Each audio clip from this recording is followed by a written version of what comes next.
goes on through the summer of 2024. Okay, form adjourned. Don't make it freezing because that's starting to cold.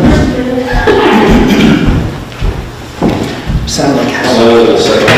There's breaking news in Jackson, so you get a front row seat. There's breaking news in Jackson, so you get a front row seat. My phone's also the front. Okay. Welcome to the chair. Where do you want me to put this? Put your camera. Wherever it usually goes. On the press conference that I pulled up, there was, and there when they switch places, we all switch places. So, we got it all set up on the, and y'all are missing it too? Huh? You're missing it too? How's that? That's great. Yeah, yeah. It was just grabbing there. It's usually.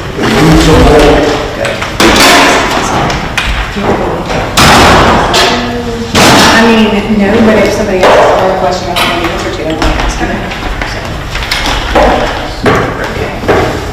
It's very important. Yeah, there's somebody else looking right there.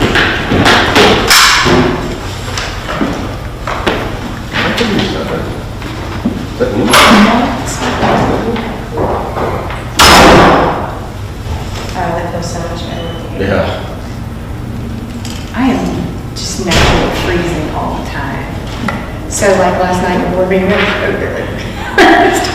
was your first one. Yeah, well, I mean, the one where I was voting, and I was freezing then too. Yeah, so I just forgot how cold it was, so they bring a blanket and everything. I'm gonna be the Eskimo over there in the 4 layers. Well, our office would get so warm, and it wasn't until I moved that they realized that the thermostat everybody kept listening to, that was the thermostat for the office. Sure. So I'm like, sweating. And then. And they can't understand why it's not getting warm. Hey, how you doing? Good, there you go. Right, yeah. It was like on 77, I'm going.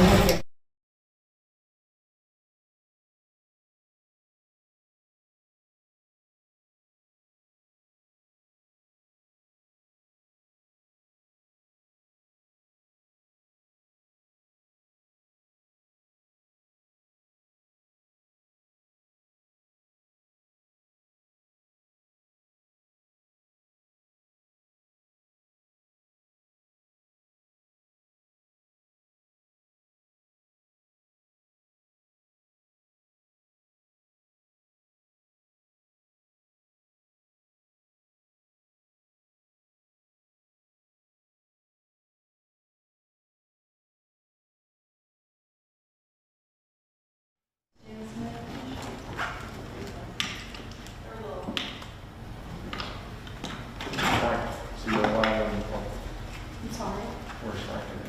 I think you expected the graphics on the top.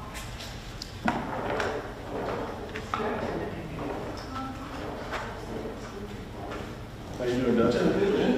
See.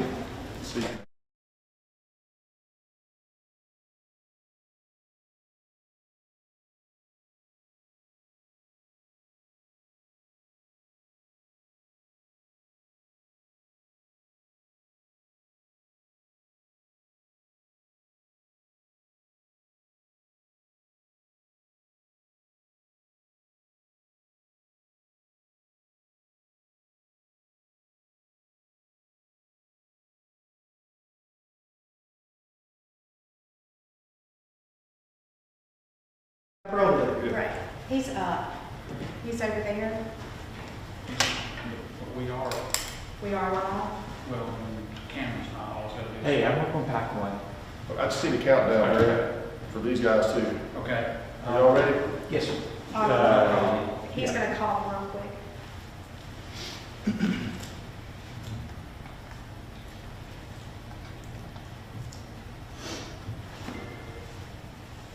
Hey.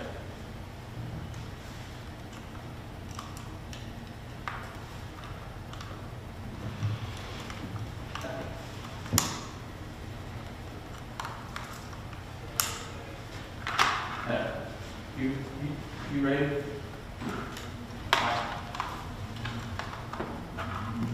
Go. He said go. I'd like to welcome everybody here today. Today we're announcing the 2024 Pearl Day. So this year is really special. It's going to be a throwback. I know that everyone's seen that we had our our city park, or better known as the Pearl Park, under construction for several years, longer than I would certainly anticipate. I think everybody knows that COVID prolonged some of those things, and building materials and things of that nature. However, today we're here to celebrate. Long ago, Pearl Day started in the park, and it started with family fun. This year we're going to go back to, we'll have some gospel singing from 10 to 2, like we used to do. We're also going to have fun games for the kids, the rock wall. We're going to have a Dunkin' booth. There's going to be other items such as vendors that are going to be in the park. And I think it's going to be really, from my standpoint, a spirit of appreciating tradition. And I think a lot of people within our city appreciate that. There's people even from outside of our city that remembers Pearl having, or jump-starting their Pearl Day at that location. And I'm just very excited about the event. But also what we want to talk about today, secondarily, so I'm trying to go in chronological order. So we'll start the day at the Pearl Park and do the things that we used to do, which I just named, and then we will end up at Trustmark Park with the gates opening at 6 p.m. And this year, we have some very good artists that I'm really excited about. It's going to be Ashley McBride as the headliner, and also Rhett Akins. So I think the people that enjoy this music know what type of success that both of these artists bring to the table. So we're just really fired up. It's going to be a dual location event, and it might be a little bit challenging for our event coordinator, Stacy Smith, but we have everybody on board to make things happen. Our Chamber of Commerce, Kathy Deere, has graciously taken on the vendor aspects, and if people have any questions regarding vendors being at the park during that time from 10 a.m. to approximately 5 p.m., they can contact the Pearl Chamber of Commerce for the vendors. But we just want to welcome everybody out.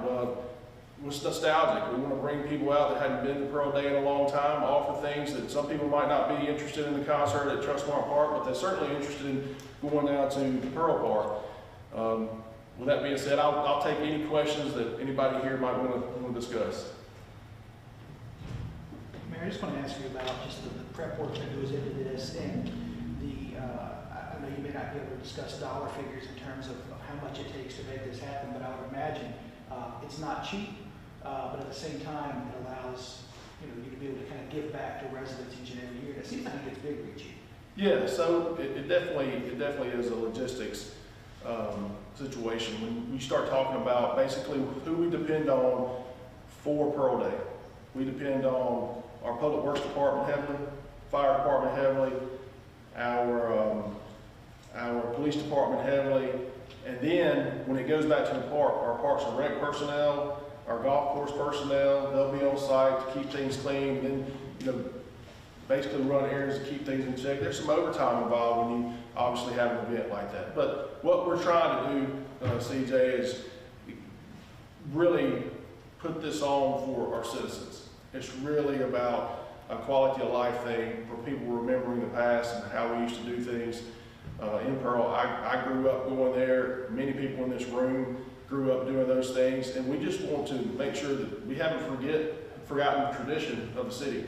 And so it's a big honor for me to be able to put this event on each year. And there's a lot of balls in the air when we talk about putting on a major concert, and which is also a time for us to showcase our city. I mean, people to come in and see what we have to offer as far as quality of life. But you're exactly right. There's long days. It's very long days for Stacy Smith. It's very long days for all those departments that we named previously. And people are dedicated to it because they know this is a good time and a fun time, and it's representing Pearl in a unique way. Mr. Just talk about the planning that's gone into this and another opportunity to use the ballpark for other ways besides just baseball. Say that again? Just talk about the plan that went into this event for the Pearl Day and the importance of bringing back the tradition. Well, in the past, this area over here could hold an artist.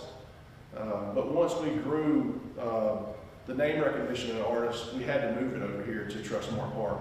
So we've captured an audience that expect that, and that's usually your younger crowd. But then the people that like I said, the nostalgia crowd, and I would include that in myself. I'm 45 years old, but I mean, it wasn't anything like watching Pearl cheerleaders and Brandon Pool cheerleaders have a tug of war back in the day. So we're not, I'm not saying that's happening because Brandon hadn't agreed to that, but we'd win. But I want to say that it's just two unique different venues. But this was required because of the concert aspect growing and capturing a different audience. And this is just to say, hey, look, we're centralizing this in the heart of our city, and we're going to have a good time. And it's a time where you don't get to see people ordinarily, and you go down and visit, have fellowship. And I think it's going to be a great time and something that everybody appreciates. Not to get too much out of the realm of what we're talking about first in terms of Pearl Day, but it also, it makes me think of, as we talk about this being the last year for the M Braves, different uses for the park. Obviously, as a concert venue, it's well suited. Do you think about those kinds of things? I mean, obviously this was for Pearl Day, but when we talk about the future of Trustmark Park, you know, once the M Braves leaves, I mean, obviously entertainment's a huge part of that. It is, and you know, I can't speak for Spectrum because they own the park, but there are some unique ideas coming across. It's a ballpark, so I think that a baseball team would go back really fluidly, and then maybe some more aspects of additional revenue stream. That, hey, again, I don't make those decisions for Spectrum, but we do have a good partnership, and maybe more of a concert venue. In the past, it's always been a situation where we had to talk about the natural turf that's on the field. So I'm confident that there will be a great concept that comes out of that park. But yeah, it is a little nostalgic too. When we talk about 20 years of the M Braves being there, and then this is their last season. Again, we're completely saddened about that. But at the same time, hey, we don't stop moving forward. We keep coming up with ideas. We keep moving our city forward. And I think if we're persistent on those things, then something will break, and we'll have something that everybody can enjoy. If there's not any additional questions for me, I would like to turn it over to our new public information officer, Therese Appel. She would like to elaborate on some of our artists that we have this year. Sure, so I know that we live in a place where everybody likes country music, so everybody probably already has a good idea of who these people are, but I just wanted to run down some of the accolades so you understand like what a big show this is for us. Ashley McBride, as we all know, is an award-winning singer and songwriter. Her career started in biker bars, and now she's playing on some of the biggest stages in the country. Ours is one of the biggest.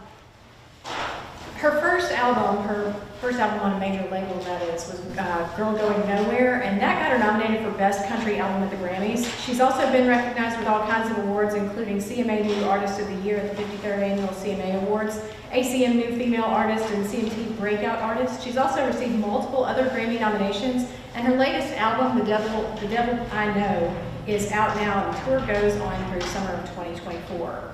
Now, Rhett Akins, a lot of y'all know Rhett Akins. He has long been known for his songwriting talents, and he's written 35 #1 singles. Some of them he's performed himself, some have been performed by people such as Jason Aldean, Blake Shelton, Luke Bryan, you might have heard those names. And some of us are actually old enough to remember his first #1 single in 1995, That Ain't My Truck. You gotta say it like that. Akins was the #4 Billboard Country Songwriter in 2010, BMI's Songwriter of the Year twice in 2010 and 2014, and the Academy of Country Music Songwriter of the Year in 2018, and then he went on to be Songwriter of the Decade in 2019. In 2021, he was inducted into Nashville's Songwriters Hall of Fame. So if you need to know just the really incredible track record of both of these artists that we've been able to bring in, there it is, and we really want to thank Stacy for working so hard to bring them in from Pearl. Back to you here. I would like to reiterate that too, Stacy. You do a great job for us each year. You put a good team together with all of our different departments. Also, Dusty Allman and Stage Light. We really appreciate you guys. We've worked with y'all for a long time, so we look forward to a great show and a great Saturday and celebrate tradition and these great artists. If y'all don't have any questions, I just want to thank everybody for coming here today and being a part of this. Oh, I apologize, I'm sorry about that. We have some of our very own local gospel bands that are gonna be there, don't wanna leave them out, because Mr. Kenneth Boone was able to put all of this together for us. Southern Gospel segment, it is the Faithful Four, also the Freedom Quartet. We also have Greg Sullivan that's going to be a part of that show, and Tim Frith and the Gospel Echoes.